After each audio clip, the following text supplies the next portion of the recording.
Recevoir ci plateau bi Pape Mamadou Diop il est responsable politique nekk vice-président gox yu bees Anta bokk ci kuréel gi nga xam ne mooy F24 Pape Mamadou Diop ñu ngi lay nuyu. Merci beaucoup Mamadou Aw maa ngi lay nuyu di la ziar di nuyu l'ensemble de vos téléspectateurs. jërëjëf di la sant bu baax a baax li nga wuy suñu invitation ñu nag dooree ci seen adhésion ci kuréel gi nga xam ne mooy F24 mu doon kuréel goo xam ne li ñi ko ŋànk bëri nañu ci ay forces vives de la nation yéen gox yu bees ngeen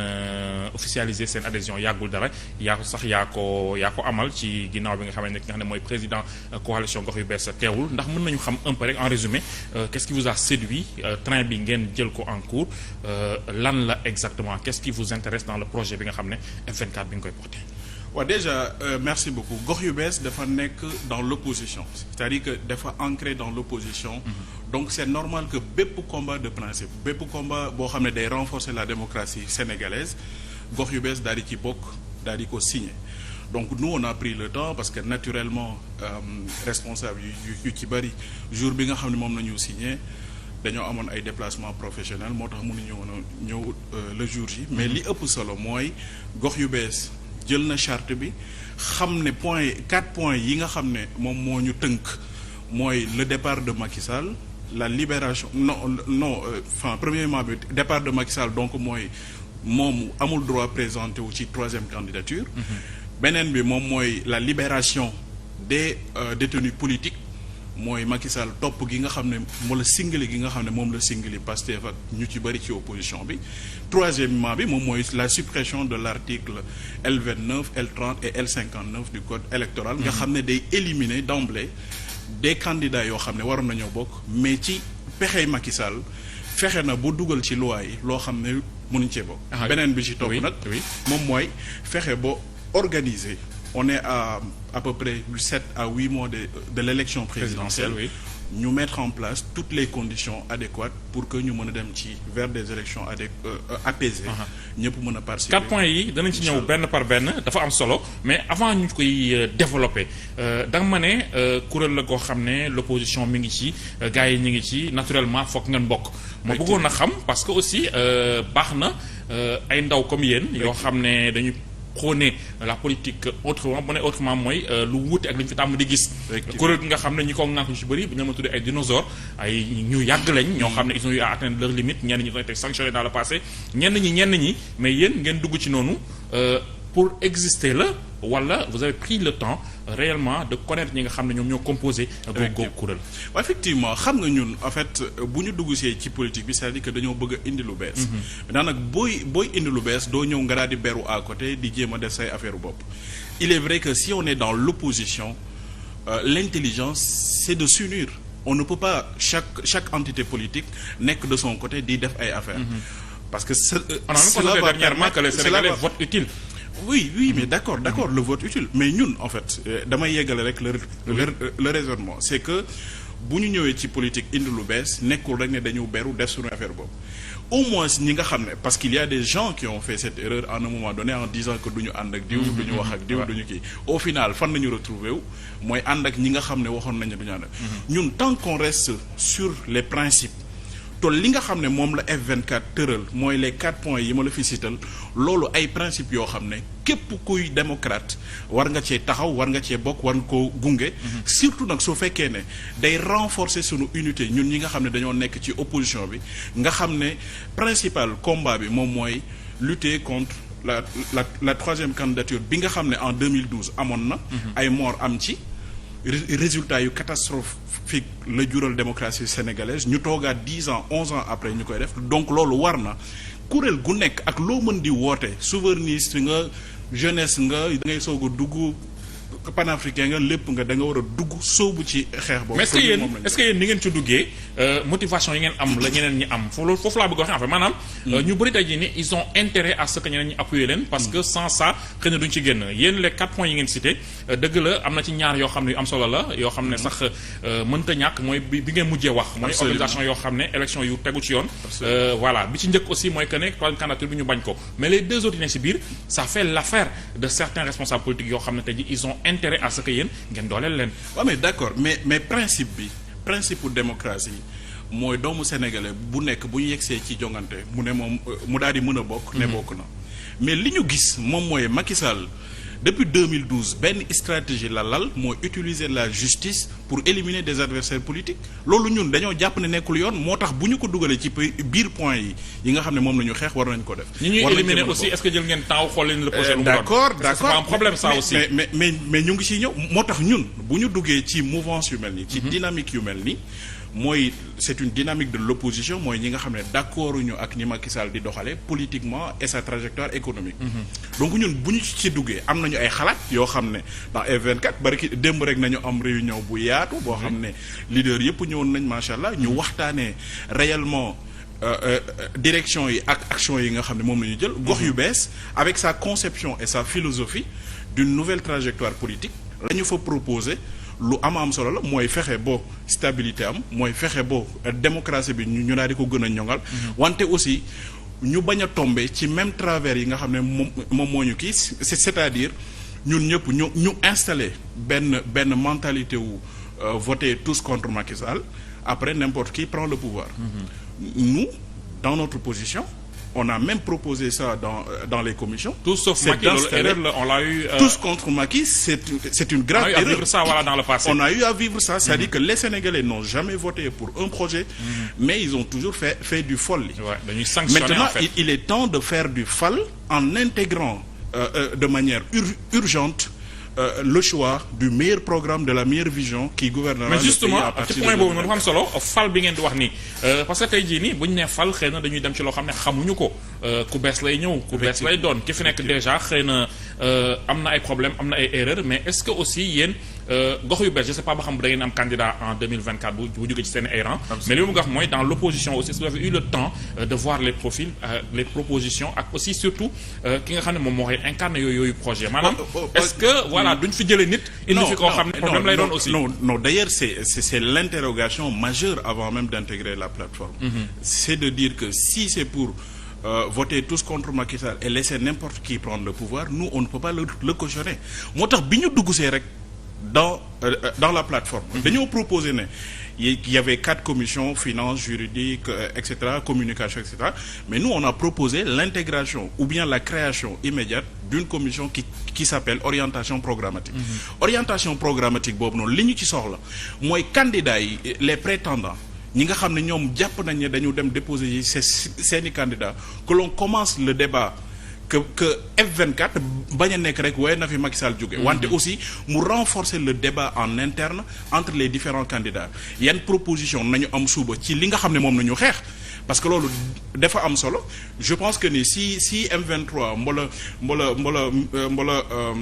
je sais pas les assises nationales xamoon nañu li Macky Sall naroon je pense que ni kenn du ko jàppale moo tax ñun waruñoo xalal yoon koo xam ne xamuñu lu mu naan xamuñu lu mu mais M23 moo tax ñun may ma rek moo tax mën naa di ne ñu ne donc dañoo war a inciter le débat en interne fexe ba candidat yëpp décliner seen vision décliner seen programme bi nga xam ne moom nañu yaakaar ne mën na changer situation bi Sénégal nekk à partir de 2020. vision programme baax na Mamadou Diop mais est-ce que aussi profilu candidat bi amul solo dans la mesure où tey jii opposition bi boo seetloo ñi ci nekk ñëpp ñu ci bëri ils ont déjà eu à gérer. mais le profil est important mais le profil est important moo tax nous on n'est pas gox yu bees bien que actuellement.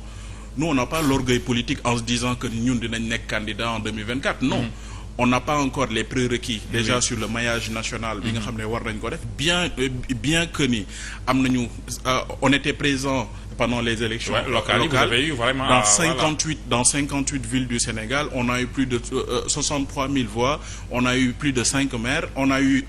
effectivement 5 maires et plus de 302 conseils municipaux donc ñun xam nañu lan nañu peser wante aussi natt nañ ko xam ne dem présidentiel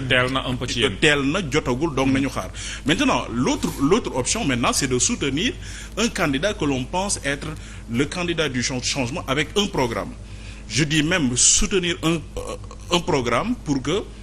2024 parce que li ëpp solo moom mooy ñu daal di fexe boo candidat yi ak ñun par rapport à notre vision ñu daal di mën a conforter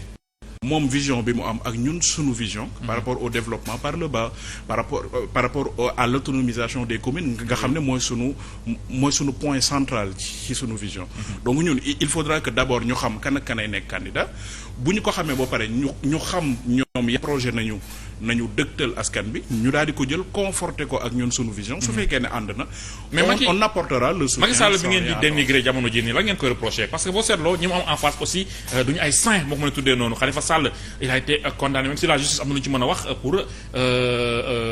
faux usage de faux escroquerie Karim Wade dëgg la procès bi coow li bëri woon na lool mais Sénégal yu bëri mere woon nañ ci régime papam ku ci mel ne Ousmane Sonko mi ngi ci ay jafe-jafe yoo xam ne génn gu ci ñaari procès yu taxaw yoo xam ne mën na koo tënk ku ci mel ne xëy na il n'est pas candidat mais je veux dire appartenir à un régime boo xam ne dañ ko sanctionné Aïda Mbodj pareil Déthié Fall il était dans Rewmi maanaam tey jii nii ki fi nekk nag muy président Macky Sall au moins am na lu mu def ñu teg seen bët tey jii nii voilà qu'est-ce lu ngeen koy reprocher ba tax ngeen bëgg ko fi jëlee coûte que coûte. waaw mais de toutes les façons y a pas de sang nulle part. loolu moom nañ ci d'accord y a pas de sang. mais li ëpp solo moom mooy boo mënta am l'idéal nga am li nga xam ne moom moo tane. parce que tey Macky Sall dafa defoon ay promesses yu yaatu ci démocratie ci sàmm alalu askan bi bañ koo tayle jox ko tubaab bi ci sàmm les libertés individuelles. mais yooyu noonu yëpp tey bu ñu ci yegsee nga xam ne da nga nekk ci dëkk boo xam ne dafa tar maanaam conjoncture économique bi doy na waar. et puis dëkk bi tar goo xam ne nit ñi mënuñoo am liggéey mënuñoo xëy li nga xam ne digg woon na ko lépp ci bonne gouvernance nga xool les scandales yi nga xam ne def na ko mais aussi ci priorisation des politiques publiques mu daal di fi bàyyi ay hôpitaux yoo xam ne amuñ ay salles de classe des abris provisoires dem di tabax ay stade ak lu nekk démocratie bi nga gis ni mu ko salfaañe. il a beaucoup fait ci éducation ak santé utiliser mais quand même des na parce que loolu boo ko defee. nga am benn population boo xam ne day yokku tey recensement bi waa ANSD génne ñu ngi toll ci presque 18 millions. 18 millions mais da nga war a yokk ay classes yokk ay écoles yokk ay lycées yokk ay universités yokk ay. hôpitaux yokk est-ce que ñoo bëri woon à son arrivée aussi. non parce que en fait su fekkoon ne defut loolu noonu mais mi ngi def yeneen i mbir. mi ngi tabax yi stade. ci loo xam ne nekkul priorité. non priorité la. non nekkul priorité. le sport dafa am solo aussi. le sport Sénégal dafa am solo mais saa boo lekkoo naanoo sa ay doom jànguñu yow tey da ngay dem ci am na récemment dans l'hôpital am na ay matériels yoo xam ne c'est des matériaux extrêmement simples. ñu ne Sénégal amu ko ñaata lay jar ñu ne 81 millions wala amu ko au même moment ñu ngi jël dette publique bi di ko yokk. au lieu ñu daal di ci investir ci mbay mi pour atteindre l'autosuffisance je pense que luñ mën a wax la way au lieu mais loolu même logique bi la c'est-à-dire que l'autosuffisance alimentaire maanaam moom suñu bopp ci lu ñu lekk ak lu ñu naan fexe ba suñu njàng doom yi mat moo xam ci école maternelle la ci école primaire ci lycée ak ci université fexe ba hôpitaux yi mat nga xam ne ñëpp nañ mën a faj loolu moom moo ëpp solo non matewut fenn wante mënoo jël alalu askan bi di ko def ci leneen loo xam ne nekkul priorité mënoo nekk un chef de famille bàyyi woo dépense ca kër ga génn dem jënd ay dàll yu rafet ne da ngay football loolu kay mënta nekk da ngay d'abord gérer les priorités en interne priorité sénégalais yi mooy lekk ak naan li ñu lekk yëpp jógewut ci dëkk bi moomu doowa xëy na matul pourtant am nañu suuf soo xam ne war nañoo mën a bay mooy li nga koy décrire dafa mel ne dafa bàyyi li nga xam ne moo ëpp solo. dafa bàyyi li ëpp solo dafa bàyyi li ëpp solo. li ëpp solo dem ci l'accessoire. ab xaalis boo xam ne sunu ay sët sunu ay doom ñoom ñoo ko nar a fay suba. boole ci ay problème ak difficulté ñoom yu ñu nar a jànkonteel seeni époque saa bu ñëwee ñëw di def loo xam ne amul njëriñ. justement pour wane ne tabax na parce que moom li mu nekk il est dans l'accessoire il est dans le court terme alors que pour gérer un État on doit se projeter dans le long terme apporter les vraies réponses qui vont résoudre définitivement les li ma bëgg wax mooy li nga koy reprocher du néant en fait am na lu mu ci def xëy na dafa matewul mais aussi il va pas mettre tous les œufs ci benn panier bi alors que à côté c'est le désert li mu nga wax mooy en politique aussi il faut que fu nekk nga am loo ci laal tuuti. et c'est ce qu'il a fait. waaw mais d'accord mais ça tant que tu ne gères pas les priorités loo def itam defit la rek. maanaam amul njëriñ. le problème il faut gérer les priorités. c'est Macky Sall ou ce régime en 2024 vous voulez en finir avec Macky Sall wala ce régime parce que Macky Sall aussi benn problème la am na ñu naan déjà warul bokk. nous voulons en finir avec le régime de Macky Sall. parce que le régime vous l'avez vu il y a énormément de détournements de scandales financiers yu am Macky Sall ak régime am ñoom ñëpp la c'est toute une chaîne. mënuñoo parce que Macky peut partir et le régime mën na continuer. non na dem mais le régime restera dans l'idéologie et la conception du président Macky Sall. parce que ñoom ñoo bokk. le président Macky Sall yéen wax 4 points yi ngeen di wax benn bi ci njëkk mooy nee nga moom warul bokk. en 2024 il n'est pas candidat nee nga respect constitution respect parole donnée dëgg la am na solo binduñu ko fenn constitution bi aussi c'est à discuter donc yéen fi ngeen teg vraiment dafa war a dem aussi est-ce que lu ñu mën a jàpp la. waaw mais dafa war a dem parce que dans l'esprit et la lettre. de cette de l'article 27. et même moom wax na ko c'est-à-dire que li ñu wax ni yëpp dañ ko wax. oui c'est vrai mais dans l'esprit l'idée c'est que président mënu fee defati plus de 20 ans. loolu moom moo nekkoon esprit bi moom moo tax ñu modifier constitution bi effectivement. maintenant bu ñu yegsee ci jamono joo xam ne ka nga xam ne moom moo changé constitution bi ne man waratuma sax bokk. moom moo wax fépp ci rajo yeeg ci télévision bi wax ko à l'international wax ko fépp ne man constitution bii may def kat def ma éliminer définitivement nga xam ne man su ma yegsee 2024 parrainage yi mënatuma bokk ñu daal di yegsi benn moment parce que moom moo ko tey gis na ni dëkk bi mel. ak njombe yi nga xam ne def na ko mu ne léegi daa bëgg a bokk par la force mais dafa war a xam ne àdduna demeewul noonu ay règle la dëkk di doxee ak ci constitution boobu dañ ko war a respecter. constitution bi ñaari mandat la wax question wu durée mosu ca posé wu ci constitution bi dañoo ne rek am na sax ñu ne loo xam ne rek ça règle le problème mooy nul ne peut faire boobu jeexal nay wax nul ne peut faire kenn mënut a def lu ëpp ñaari mandat Macky Sall moo ko bind jox ko Ismaïla Madior Fall ñoom ñoo ko bind et puis ñoom ñooy demaat ne ñun kat li ñu bindoon sax fàtte nañ ko mais dañu dem. am na leneen lu ngeen di wax aussi lu am solo mooy suppression article L29 L30 ak L57 du code électoral bi nga xam ne moo tënk jamono ji. lu ci mel ne Karim Wade ak Khalifa Sall boobu lan la leen déranger en quoi. waaw mais li ñu jàppoon moom mooy jugement yi mbala boog ca outil juridique yi nga xam ne ñoom nañu utiliser notamment la CREI yi dañoo jàpp ne outil boobu noonu baaxul dañoo jàpp ne respecté wuñu woon procédure yi la ñu bëggoon mooy coûte que coûte ñooñu bañ a bokk ci échéance électorale 2019 yi loolu la ñu defoon daal di manipuler la justice mais sur le principe de la reddition des comptes nous on est extrêmement clair là-dessus c'est-à-dire que ku yor et d'ailleurs on va très loin dans notre proposition nous de Gox Yu Bees c'est d'ouvrir immédiatement un procès public à la fin de chaque mandat c'est-à-dire que yow bu ñu la dénkee poste public bu jeexee rek jour bi ngay def passation de service dañ lay tijjil procès ñu xool ndax la ñu la dénkoon risque de perdre beaucoup de temps non perdre ñu temps comment ça va se passer non il y a nous avons les ressources humaines qu'il faut pour c'est justement un audit à la fin de la mission. ñu dénk ñëpp bëri nañu bu ñu nar a seetu. waaw mais d'accord. mais c'est la charte. soit on veut la transparence totale soit on veut autre chose bu ñu bëggee transparence totale mooy ku ñu dénk rek ku ñu dénk. politisation daf ci am on l'a vu avec le PS on l'a vu avec Macky Sall et c'est ce qui est dommage. waaw mais d'accord mais si on travaille pour le changement c'est pour que nit ñi bu ñu ñëwee jël dëkk bi ñu daal di appliquer exactement loolu. mooy problème bi. waaw mais d'accord mais moo tax ñun ñuy segg di tey di xool. kan lañ ko mën a jox. li ma bëgg a wax rek moom mooy saa bu ñu la dénkee bu ñu la nee dénkatuñ la rek dañoo war a càmbar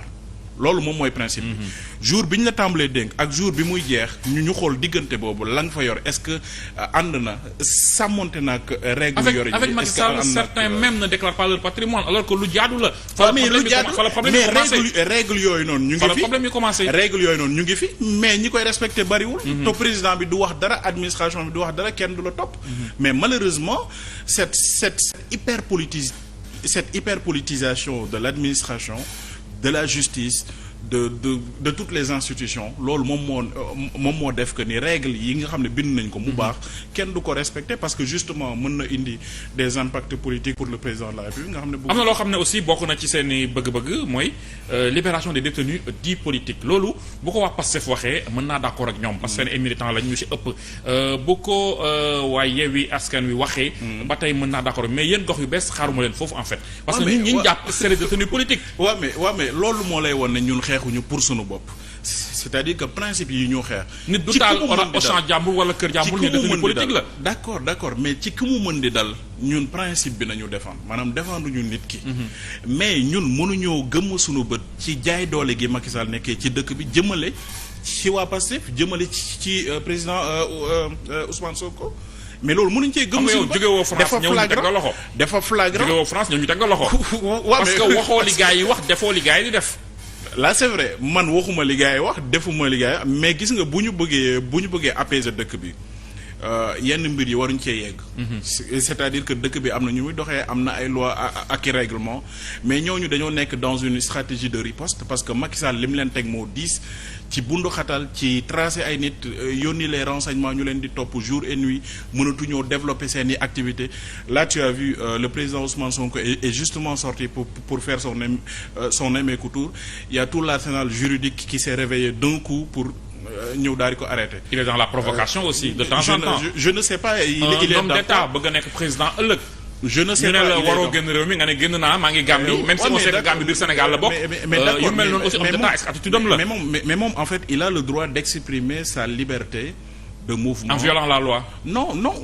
je ne pense pas qu'il est en train de violer la loi. Je pense justement qu'il y a un acharnement du pouvoir, principalement de Macky Sall, qui a réveillé tout son arsenal juridique pour l'empêcher de faire son émeku tour. Moi, je ne vois que ça. Maintenant, parce que moom mooy le chef de l'opposition. Naturellement dégg naa am na ku yeewu dégg naa am na waaju yeewu fan yële ne moom mooy le chef mais c'est Ousmane Sonko mais c'est Ousmane Sonko le chef de l'opposition parce que c'est la réalité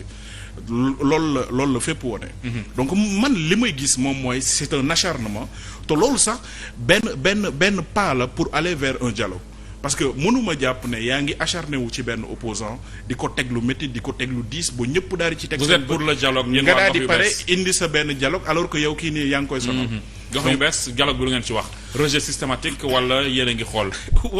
nous en tout cas de gox yu bees c'est ce qu'on a proposé hier et d'ailleurs je félicite l'ensemble des forces vives yi nga xam ne bokk nañ ci plateforme bi. ñoom ñëpp c'est des personnes yoo xam ne ils sont dans l'idée d'établir une démocratie pour tous qui permettra à chacun d'entre nous d'exprimer sa liberté politique mais li ëpp solo moom mooy débat yi amoon na solo. gox yu bees en tout cas sa position est extrêmement claire ñun bi ñu ñëwee en tout cas man maa représenté le coordinateur Ahmed Diallo dans cette rencontre. J'avais justement porté le message que ni dañoo war a renforcer notre unité parce que ci bennoo nañu amee doole pour mën a xeex Macky Sall mi nga xam ne moom la ñu jàkkaarloo. ci loolu aussi nañ ko mën a forcer mu respecter la constitution. donc malheureusement on n'est pas en train de parler le même langage. On s'est battu au sein de cette plateforme. On a plaidé pour le renforcement de l'union. On a plaidé pour faire focus sur les 4 points qui nous rassemblaient. Ce qu'on appelait le dénominateur commun entre toutes les forces. On a aussi émis l'idée de ne pas rejeter systématiquement parce que mënuñu ne dialogue am na rek ñun ñëpp ñu ne bëgguñu dialogue non loolu noonu waruñu ko def dañoo war a discuter de la participation de Macky Sall en 2024 te ku ci tam ku nekk complice nga. waaw mais loolu noonu position Ousmane Sonko la ma nekkul ma position. justement ma position c'est que waaw mais d'accord mais c'est ça la démocratie. loolu est-ce que du leen indil jafe-jafe aussi. non je pense que les forces vives de la nation ay personnes yu responsables ñoom ñoo fa nekk. et que le moment venu ils vont prendre leurs responsabilités mais li ma bëgg a wax rek. moom mooy mën nañoo bañ a bokk xalaat ci waxtaan man ñun li ñu gëm moom mooy waruñoo def un rejet systématique. waruñoo def aussi ne ok d'accord nañ ci dialogue parce que Macky Sall n'est pas digne de confiance dans ses paroles et dans ses actes. Ah oui. donc ñun li ñu def moom mooy nañu indil les termes de référence. waaw mais garawul ma xam ne sama engagement parce que aussi gënuma gars yi mu jàpp. c'est vrai gënuma leen. donc na indi les termes de référence. waa F24 danañu ko xool càmbar ko su fekkee ne jar na ñu dem répondre ko tout 4 points yi nga xam ne mooy sunu revendication devant lui on va exprimer la position. Est-ce que vous n'êtes pas en train de passer à côté des combats yi nga xam ne ñoo war li ma bëgg a wax mooy. tey jii nii Sénégal ñi waroon na bindu bokk ci élection yi jëm bëri nañu lool lim bi takku na. Malheureusement dem en faisant le bilan il y a que 310 000 nouveaux inscrits est-ce que du seen combat foofu ngeen ko waroon a gën a accentuer que nit ñi voté ji parce que aussi nee nañ hold up lu mu garaaw bu ñuy voté en masse amee solo rek xëy na du feeñ trop maanaam est-ce que vous n'êtes pas en train de passer à côté de li nga xam ne moom moo ëpp solo jamono ji nii. waaw loolu aussi ñaari responsabilité la xam nga aussi nguur gi moom moo am responsabilité mener la campagne publicitaire qu'il faut pour inciter les jeunes. mais li ñu seetlu moom. y a eu des révisions cette année mais exceptionnel rek moo am loolu déjà moo ñëpp nekk yoon ci gis-gisu ñu bëri. mais d'accord parce que Macky Sall moom kese moom moo yor le fichier électoral. Macky Sall moom saa bu gisee ne ndaw ñi dañoo am une forte affluence déjà de réduire la durée pour mën a dem bindu jiwaat moom la def benn weer kese doyul mais aussi effort yi nga xam ne moom la war na def dans sa communication avec son administration pour que nit ñi ñu inciter leen ñu dem bindu ji au niveau des communes au niveau des régions defu ko patamee affaire yi ba pare nag te plus de 400 000 xaw ma ñaata carte électeur yoo xam ne jeunesse bi jox là on ne parle que de 300 000 c'est le tiers en fait. mais c'était le challenge. parce que 600 000 voix ci élection mën na def différence ah 600 000 voix non mais mën na def différence effectivement mais loolu noonu yëpp day bokk ci galgal yi nga xam ne moom la Macky Sall teg mooy fexe ba jeunesse bi bañ a jot sa carte d'identité bañ a jot sa carte électeur parce que xam na ne bu jeunesse bi nekk ci mbedd bi jotee sa carte électeur moom 2024 mu bokk ou pas. C'est une question justement de temps mais il sera renversé. léegi est-ce que amul danger que jeunesse bañ jot sa carte d'électeur parce que ñi nga xam ne jotuñu seen carte mën a exprimer wu aussi est-ce qu'il y a pas de risque à ce que ñu exprimer wu autrement. Bon exprimer autrement moi je ne le souhaite pas. Moi ce que je souhaite c'est que l'on respecte les règles de la République c'est que l'on respecte la démocratie moom moo may. kenn ku ci nekk mu déposer sa candidature. Démocratie boobu moom moo jox légitimité le conseil constitutionnel mu valider les candidatures moom moo jox aussi le peuple le droit et la légitimité de s'exprimer. Maintenant peuple boobu nag nañu fexe ba peuple bi gindeeku xam bu baax ne njariñam mi ngi ci projet boo xam ne amal na ko njëriñ dëgg mu daal di bañ a nekk loo xam ne c'est dans le court terme du jooni justement pour lijjanti seen affaire mais projet bu dëgër boo xam ne day génn Sénégal définitivement ci ndóol jël alalu réew mi bañ koo séddale ci ca àll ba jox ko ay doxandéem mais def ko ci dëkk bi ba doomu réew mi daal ci sa dernier mot en 30 secondes xëy na pour waa Bambey lay doon di la remercier bu baax. waaw mais merci beaucoup Mamadou Awa en tout cas pour waa Bambey ñu ngi ci liggéey bu am solo dëgg la fi mu nekk nii dëkk bi meloon na situation bi mu nekk nii dafa mel ni mosoon nañ koo dund. En 2014 Aïda Mbodj ñëwoon na mettre ses intérêts politiques devant les intérêts des Bambeywa jël ku ko neex koo xam ne mënta yor teg ko fa mu demee ni mu demee dëkk bi toog 7 ans doxul ñu ñëw 2022 mu jëlaat ses intérêts personnels crypto personnels tegaat ko ci intérêt waa Bambey jël dëkk bi jox ko koo xam ne mënul xamul mënta lijjanti dëkk bi amul audace mënul dara dëkk bi continuer di taxaw actuellement nii le conseil municipal de Bambey est bloqué mënuñoo def benn projet to li ñu war a xam moom mooy mairie Bambey wala maire yëpp amuñu budget amuñu kees boo xam ne moom la ñu yor ki yor doole ji ki yor xaalis bi mën a financer projet yi mi ngi tudd le payeur moom moo nekk trésor public te payeur balaa muy génne xaalis il faudra que le conseil municipal soit d'accord à l'unanimité pour financer un projet document boobu nañu jël jox payeur mu daa def mais yow saa boo amee conseil municipal boo xam ne xuloo nañ Aïda Mbodj mi ngi ci logique ku defante bloquer la municipalité parce que xuloo na ak maire bi nga xam ne moom moo ko tànnal boppam pour une deuxième fois